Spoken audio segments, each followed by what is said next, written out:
Kung gusto mong lumakas tumalon o kaya naman bumilis tumakbo, then ito yung mga leg exercise na kailangan mong gawin. So before tayo mag-proceed sa workout natin, so syempre kailangan natin ng proper stretching. Personally, ako naglalaan ako ng 5 to 10 minutes na stretching kasi sobrang importante nito. Pag hindi kasi tayo nag-stretching, may possibilities na ma-injured tayo and ayaw kasi natin mangyari yun. So ang first exercise natin is barbell squat. So ano siya, 10 reps of 3 sets.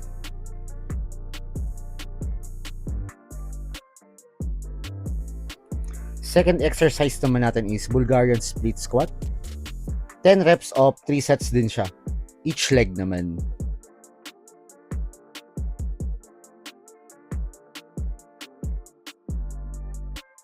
Third exercise natin is Romanian deadlift. So ganun lang din, ano siya, 3 sets of 10 reps.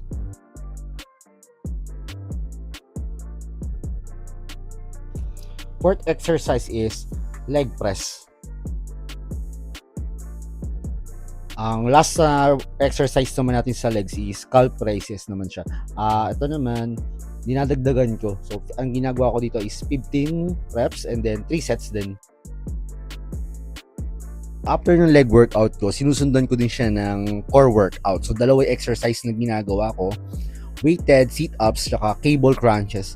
So, kung gusto mo kasi lumakas tumalon, tsaka bumilis tumakbo, kailangan mo na ng stability eh. So doon papasok yung malakas na core. Kailangan wino-workout ko din talaga siya.